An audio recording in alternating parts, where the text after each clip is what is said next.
안녕하세요. 다시 강의를 해보도록 합시다.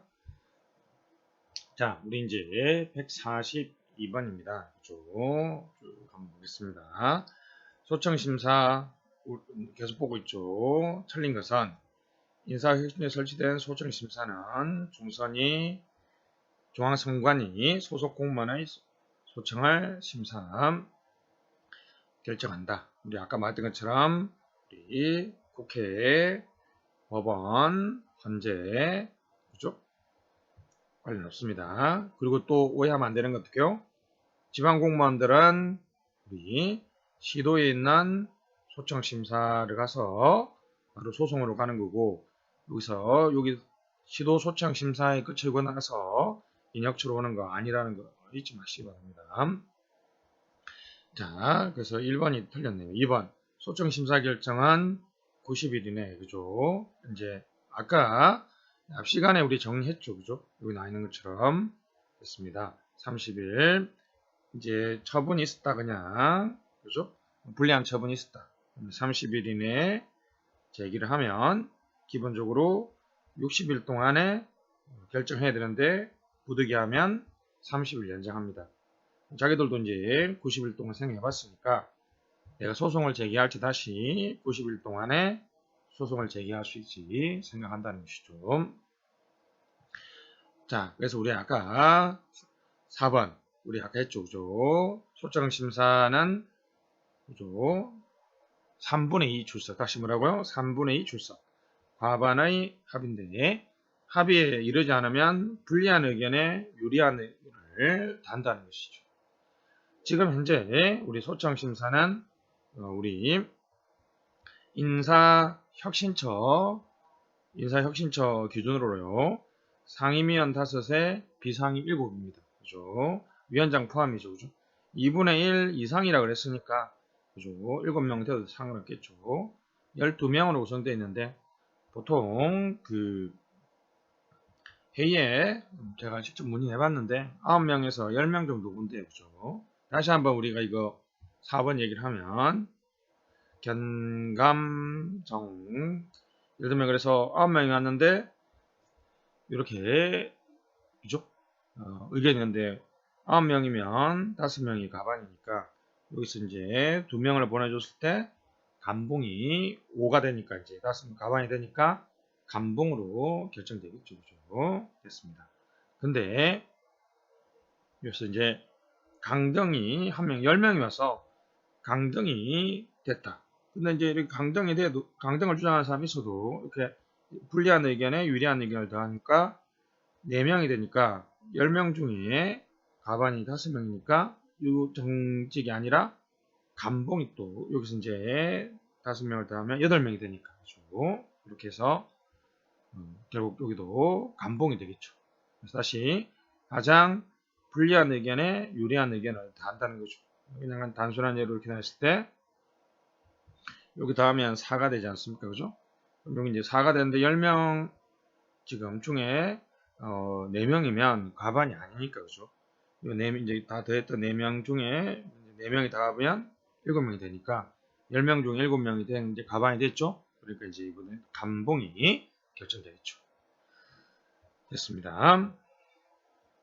자, 143번. 자, 징계에 관해서 옳지 않은 것은 징계 의결 등을 요구한 기관의 장은 징계위원회 의결이 가볍다고 인정하면 심사 또는 재심사를 청구할 수 있다라고 얘기했죠. 징계는 가능합니다. 이런 게. 징계 의결 요구는 5급 이상 공무원은 소속 장관이 하는 거 맞죠? 6급 이하 공무원은 소속 장관 또는 소속 상급 기관의 장이 할 수 있다는 거 잊지 마시고, 보통 징계위원회는 상위 계급의 공무원이 징계위원이 될 수 있도록 관할권을 조정할 수 있다고 아까 봤고요. 중앙징계위원회 회의는 위원장과 위원장이 회의마다 진행하는 8명의 위원으로 구성하고 공무원이 4명 이상. 아까 우리가 중앙징계위원회는 확실하게 민간이 많으려면 8분의 5 민간위원이죠. 민간이 공무원이 4명 이상이 되면 안 되죠. 보통 징계위원회는 6명 중에 확실하게 가반이 4명이죠. 그죠? 이쪽이 민간위원입니다. 그래서 중앙징계위원회는 8명 중에 5명이 민간위원이고요. 보통징계위원회는 6명 중에 4명이 민간위원입니다. 4번이 틀렸고요. 자, 144번은 좀 쉬운 문제니까 넘어가시고 145번 직장협의회입니다. 노사간담회라 그랬죠. 그죠? 뭐 우리나라에 이제 법이 있긴 하지만 이제 공무원 노조가 만들어지면서 사실상 의미가 없다라고 얘기하는데요. 지금 두 개 다 동시에 존재하고 있습니다. 국가기관, 지방자치단체, 하부기관에 근무하는 공무원은 직장협의회를 설립할 수 있습니다. 협의회는 기관 단위로 설립하며 하나의 기관에 복수의 협의회를 쓸 수 있지만 전국 단위의 금지된다. 그렇죠? 복수의 직장협의회 안 됩니다. 우리 노조는 복수 노조가 허용되는데 직장협의회는 노사 간담회이기 때문에 굳이 그것을 법적인 효력도 없는데 2개 이상 둘 필요가 없죠, 사실. 자, 오케이. 연합단체도 안 됩니다. 그렇죠? 자, 6급 이하 일반직, 이에 준하는 일반직 공무원 가입 대상이지만 지휘감독 있는 6급이지만 다른 공무원들을 지휘감독하면 또 직장협의, 이 조항은 우리 공무원 노조 조항에도 있는 아주 유명한 독수 조항이라고 얘기하는데요.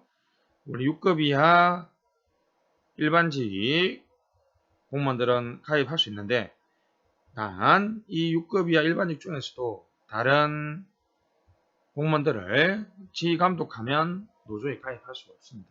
그죠? 그래서 이제 예를 들면 뭐 동사무소 동장님은 6급, 통상 6급인데 다른 공무원들을 지휘감독하니까 노조에 가입할 수 없는 경우가 많죠. 자, 공무원 노조와 달리 그쵸, 둘 수 없다 그랬죠. 노조 전임자. 노조 전임자는 둘 수 있지만 직장협의회는 노조가 아니기 때문에 전임자를 둘 수 없다라고 얘기했습니다. 됐습니다. 그래서 2번이 정답이고요. 146번도 아주 쉬운 문제니까 여러분들이 한번 풀어보시면 되겠습니다. 146번은 이거 봅시다. 징계는 견감, 강등이 없네요. 해파. 그죠? 4번 질문 때문에 다시 읽어봅니다. 정직은 1개월 이상 3개월 이하. 신문 보유 하나, 직무에 종사하는 보수는 3분의 2가 아니라 전액 삭감한다는 것이죠. 감봉은 3개월 이하, 1개월 이상 3개월 이하, 보수의 3분의 1을 감하고 승급은 12개월 동안 제한되죠. 감사원이 지금 조사 중인 경우에는 통보를 하면 징계액을 요구는 할 수가 없습니다. 감사원이 지금 하고 있기 때문에 그 조사를 우리 따라야 된다는 거죠. 요 조항이 재밌죠. 다시 감사원이 지금 어떤 조사 통보를 개시하면 징계를 진행할 수 다시 감사원이 조사 개시를 통보하면 징계를 진행할 수 없습니다. 조항 두 개 기억합니다. 국가공무원법에 지금 있는 조항입니다. 그래서 이 조항을 꼭 좀 기억해 주시면 좋겠고, 자, 공무원 보수 옳지 않은 것은 보수는 직무의 곤란, 책임, 계급, 직위별, 직무 맞춤, 생활급은 생계비를 기준으로 주는 보수, 공무원과 그 가족의 기본적인 생활을 보장한다. 연공급은 근무 연한이죠. 직능급은 직무의 난이도 틀렸네요. 직능급은 직무 수행 능력에 주는 거고 직무의 난이도에 따라 주는 거는 직무급이죠. 계급제의 경우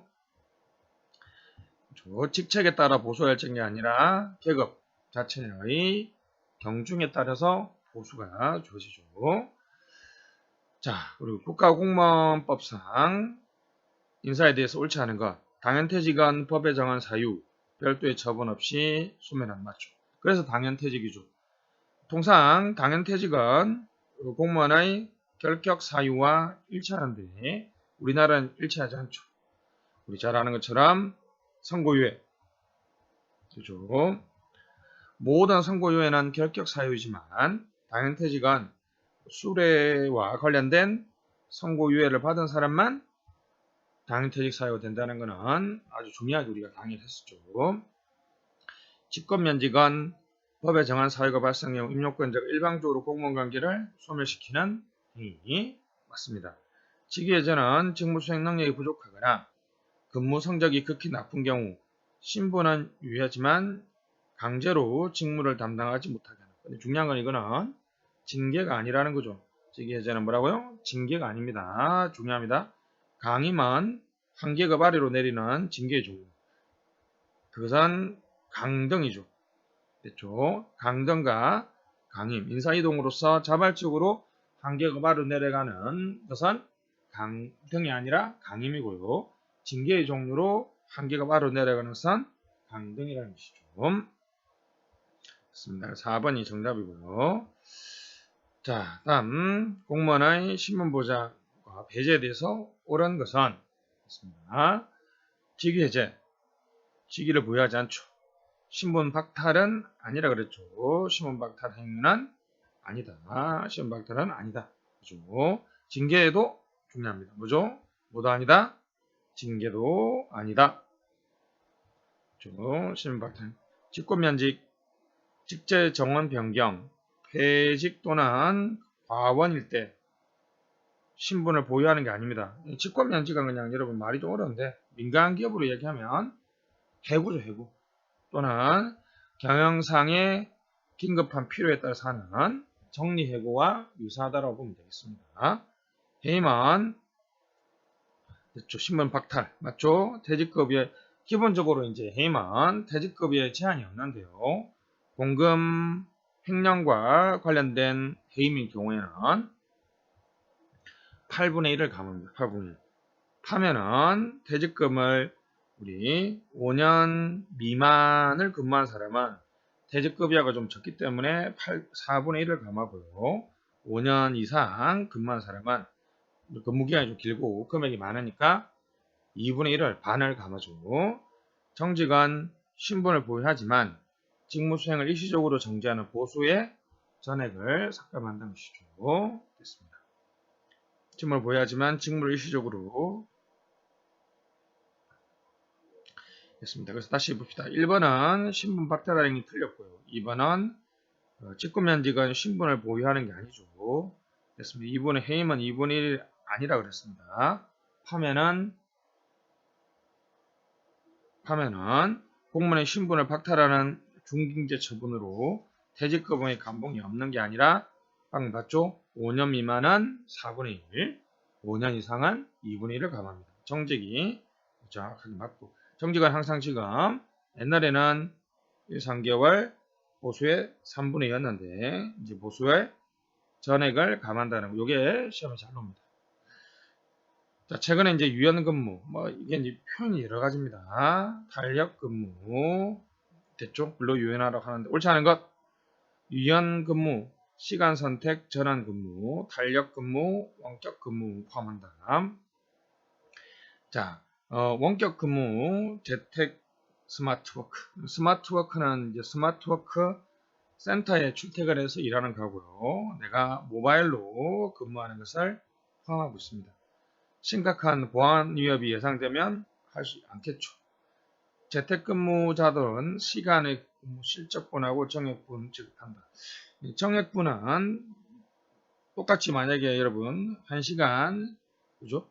초과 근무했으니까 우리 근로자 4명이 같이 했는데 이 중에 1명이 재택근무입니다.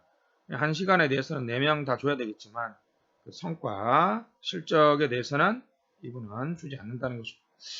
이거는 이제 아주 구체적인 미시적인 상황에서 시험이 나와서 조금 이제 문제가 좀 좋지는 않습니다만은 위의 3개의 지문은 상당히 좋습니다.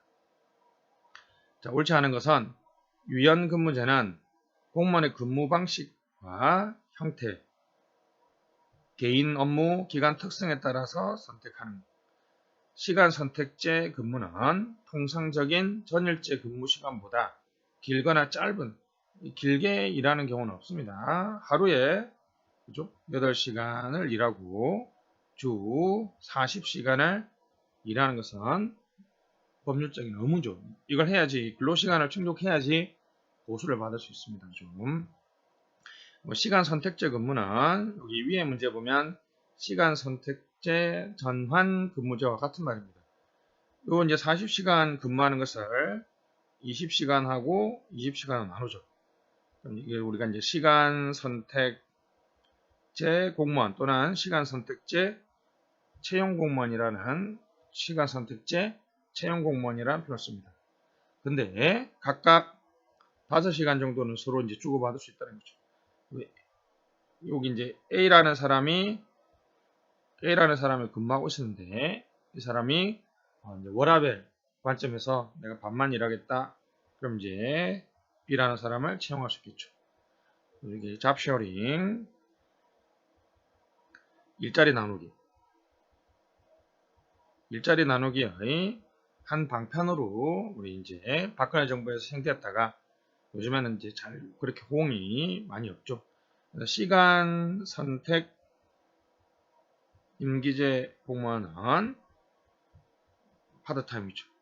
하루에 3시간, 그래서 주 5일 하면 15시간하고 35시간을 근무하는 공무원을 시간 선택제 임기제 공무원이라고 그러고, 시간 선택제 채용 공무원은 기존에 40시간 일하는 것을 반으로 똑 쪼개서 근무하는 걸 말합니다.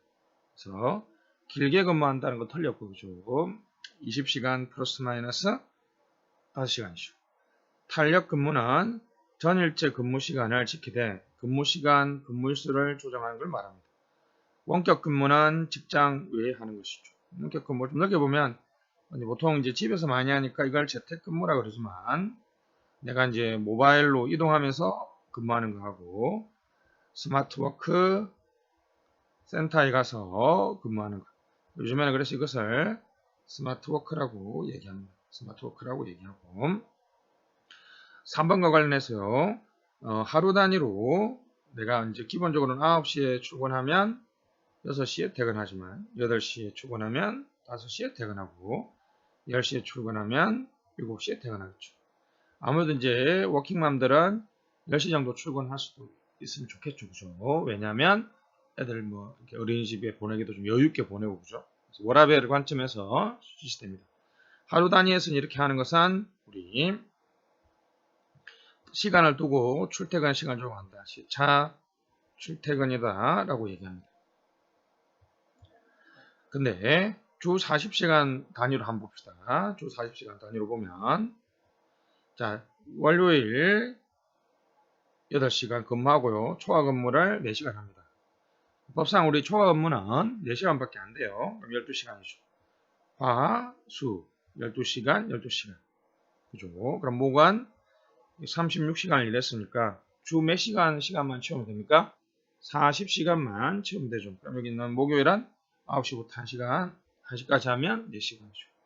그럼 이제 목요일 오후부터 금요일 출근 안 하겠죠. 토요일도 안 하고 일요일도 안 하니까 이렇게 가족하고 멀리 여행도 갈 수 있는 이런 근무 형태. 자, 이거는 이제 우리가 3.5 근무제라고 얘기하는데요. 3.5 근무제는 흔히 이제 일을 일주일 단위에서 우리 집중 근무한다. 우리 집중 근무라고 번역하기도 하고요. 압축해서 근무한다. 그래서 압축 근무라고 하기도 합니다. 됐죠? 근데 어떤 근로자들은 자기는 올빼미다. 그래서 9시부터 6시까지 일하지만 나는 6시부터 그 다음날 9시까지 일하겠다. 이는 내 스스로 근무 시간을 선택하는 거죠. 근무시간 선택지. 그죠? 근무시간 선택지. 그죠? 근무 시간을 선택하는. 보통 요거는 이제, 보통은 우리 교대 근무라 그러죠. 3교대를 할 때 많이 하죠. 간호사들이 8시간, 8시간, 8시간, 83, 24. 그죠? 24시간, 운영해야 되는 경찰이나 병원, 소방원 이런 교대 근무 또는 근무시간 선택 근무를 하기도 하죠. 근데 이런 거 필요 없이 그냥 어떤 사람은 내가 어떤 연구과제를 하나 받았다. 한 달 안에 하면 굳이 출근 안 해도 된다. 이렇게 하면 내가 재량끝 근무한다는 거죠. 연구과제를 충족하면 근로시간을 충족해준 걸로 봐준다는 거죠. 이것을 우리가 재량근무제라고 얘기합니다. 한번 보시죠. 152번. 자, A 사무관. 과조, 업무 협의 때문에 전화드렸는데 B 사무관이 계십니까? B 사무관님은 10시부터 출근하고 7시에 퇴근하십니다. 10시에 전화 주십시오. 예, 알겠습니다. 10시에 하루에 출퇴근 시간을 조정하니까 시차 출퇴근이죠. 시차 출퇴근. 요거는 정확하게 용어가 맞춰서 나왔죠. 그죠? 재택근무는 원격 근무라고 얘기한다고 그랬고, 집약근무는 3.5 근무 또는 무슨 근무? 압축 근무라고 그랬고요. 자, 재량 근무는 특정 과제를 완수하면 근로시간을 충족해 준 걸로 보십니다. 원격 근무는 뭐 아시겠죠? 정보통신기술은 모바일 근무, 스마트워크 등이 되겠죠. 자, 1과 3 균형, 워라밸이죠. 워크 앤드 라이프 밸런스. 그래서 워라밸입니다. 복장도 한 유형에 포함됩니다. 없다, 틀렸어요. 근무 시간 관련해서 유형 근무는 시간제 근무, 집약 근무, 3.5 근무, 재량 근무 등이 있다라고 얘기했습니다. 시간제 근무는 내가 시간을 짧게 근무한다는 거지 그게 유형 근무하고는 상관없는 거죠. 그죠? 됐습니다. 가족 친화적 프로그램은 주로 직장 내 양성평등 문화 제고에 초점을 두고 맞습니다. 그래서 요즘에는 그 남성도 육아휴직을 좀 자연스럽게 신청할 수 있도록 하는 것들이 많이 있죠. 그죠? 가정의 날 이런 것도 많이 하죠. 선택적 복지제도, 카페테리 마치 여러분들이 카페에서 음료수를 주문하는 것처럼 복지를 한다 그래서 카페테리아 복리후생이죠. 복지 서비스 혜택의 제공에서 기본 항목과 자율 항목을 구분하고 있습니다. 됐죠? 이거 맞죠? 그래서 이제 왜냐하면 이제 예전에는 공급자 위주의 복리후생을 제공하면 공무원들이 신청을 많이 안 해서 낭비되는 게 많았는데 이제는 요만큼 깔아놓고 알아서 선택하라고 얘기하면요. 꼭 그 공무원 입장에서 필요한 것들을 선택을 잘 안 한다는 거죠. 그래서 옛날처럼 획일적으로 공급자 위주로 하는 게 아니라 기본 항목이 있고요. 자율 항목이 있습니다. 기본 항목 내에서는 꼭 필수적으로 건강검진 같은 것들 그리고 선택 우리 아시죠? 한 7개 중에 3개는 꼭 선택하라. 자율 항목은 이제 마음대로 제한 없이 이제 선택할 수 있도록 하는 것이죠. 됐습니다. 그렇죠? 맞춤형이라고 그러죠. 또는 수요자향의 복리후생이라고 얘기하고 있습니다. 자, 됐습니다. 여기까지 하고요. 이제 인사행정을 마치고 다음 시간에는 재무행정을 강의하도록 하겠습니다. 뿌잉뿌잉.